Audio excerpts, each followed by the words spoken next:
Shlomo Neyman, bonjour. Merci de nous accueillir chez vous. Je veux commencer par une question dénuée de politique, peut-être un peu naïve. Vous êtes né dans ce qui était à l'époque l'Union soviétique. Vous avez vécu un temps à Jérusalem, puis vous vous êtes installé ici. Qu'est-ce qui fait que vivre ici, c'est différent pour vous? Qu'est-ce qui fait que c'est ici et nulle part ailleurs? Vous savez qu'avant même que je fasse mon alia, je savais que je vivrais dans une implantation. Pourquoi? Parce que, c'est là que le peuple juif a été créé. Nous sommes dans un endroit qui apparemment a été la première étape d'Abraham et d'Isaac lorsqu'ils sont allés vers le mont Moria pour le sacrifice. Nous pouvons filmer cette route et voir que c'est la route des patriarches. C'est sur cette route que Abraham, Isaac, Jacob, Joseph ont marché. Tous les pères de la nation.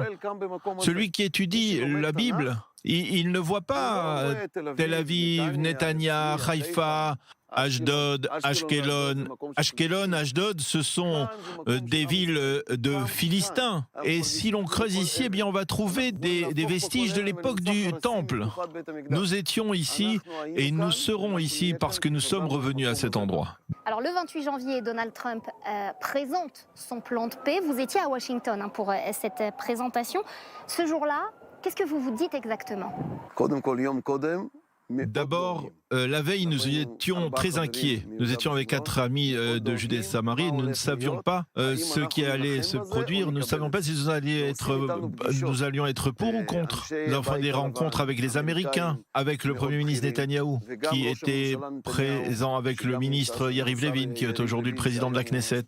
Nous parlons avec tous et nous essayons de poser les questions et nous recevons de très bonnes réponses. Et lorsque nous sommes à l'hôtel, nous sommes très émus des réponses que nous recevons. Nous comprenons que finalement, enfin, les choses bougent vers une véritable paix, vers la reconnaissance du peuple juif, que le peuple juif est sur sa terre ici.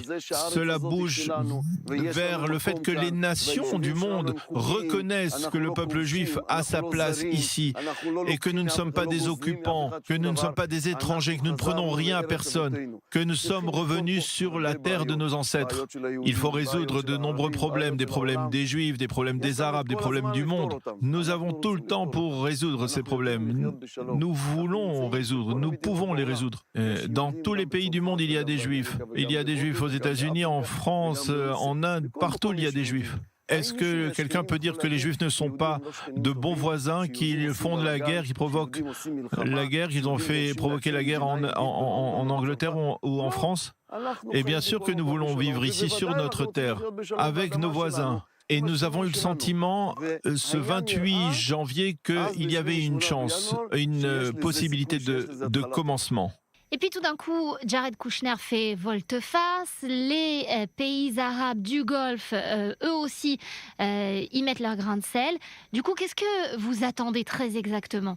Nous voulons avant tout savoir ce qui se passe, parce que nous entendons beaucoup de rumeurs. Ce qui nous inquiète le plus, c'est que d'ores et déjà, on veut déjà fixer aujourd'hui ce qui se produira à la fin. Et cela nous a toujours dérangés. Quel type de négociations c'est? Ce qui nous a le plus inquiété, c'est que on veut déjà fixer aujourd'hui ce qu'il va y avoir à la fin du processus. Et cela nous a toujours posé un problème. Quel type de négociation est-ce? Où l'on va acheter quelque chose et à la fin on te dit ces chaussures valent 30 shekels. Maintenant, venez, on va négocier le prix.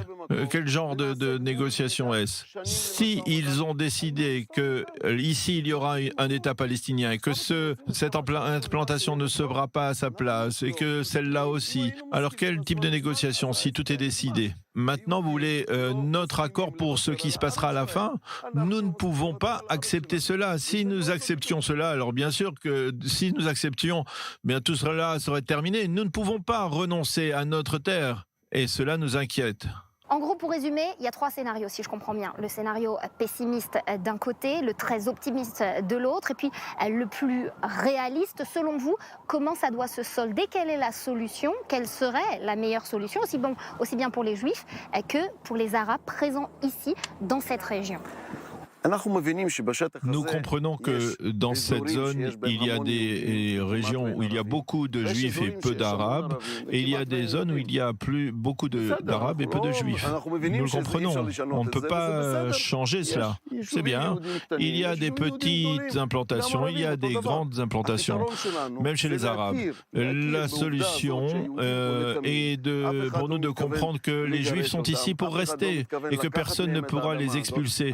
Personne ne peut nous empêcher d'avoir des enfants, de construire des jardins d'enfants, des écoles pour nos enfants et pour nos petits-enfants. Je suis arrivé ici, j'avais 17 ans, j'ai aujourd'hui plus de 3 petits-enfants. J'ai 5 enfants qui grandissent ici, je n'ai pas l'intention de partir, je serai là pour l'éternité. Alors venez et fixons que nous restons tous ici. C'est ce qu'il y avait dans le plan Trump en janvier. Tout le monde reste ici. Il y a un avenir pour une vie, une coexistence entre nous deux. Ne nous enlevez pas cette terre. Vous n'y parviendrez pas. Et cela ne fera qu'entraîner des guerres supplémentaires. Ne provoquons pas ce genre de guerre. Ça m'amène à une question sécuritaire. Le spectre de la 3e intifada, dont beaucoup parlent déjà, est-ce que vous le craignez? Nous savons que tout plan de paix, la déclaration Balfour, la conférence de San Remo, la décision de l'ONU de 1947, tout plan de paix, Oslo, Camp David, toujours à la fin, eh bien, cela s'est terminé par la guerre. Les Palestiniens n'ont jamais entendu un plan de paix. Ils ne se sont jamais vraiment assis pour négocier. À la fin, ça s'est toujours terminé dans le sang. C'est dommage. Ils n'ont pas raison. Nous ne pouvons accepter cela. Nous avons aujourd'hui une armée. Nous ne sommes pas comme en Europe dans les années 30 du dernier siècle. Nous n'avons pas la moindre crainte. Mais c'est dommage. Nous n'avons jamais débuté un conflit, une guerre. Ce sont toujours eux qui ont commencé à combattre et à la fin, ce sont toujours eux qui ont perdu. Et donc, ils doivent tirer les leçons de l'histoire. Il faut négocier, il faut s'asseoir en paix, vivre ensemble et vraiment avec les gens simples. Sachez que nous vivons ensemble. Nous achetons dans le même supermarché, ils travaillent chez nous, nous travaillons chez eux. C'est vrai qu'on filme toujours la guerre, mais nous vivons en coexistence. Il y a des politiciens du côté arabe dont le métier c'est de provoquer la guerre. Ils sont une minorité, même dans ces petits villages.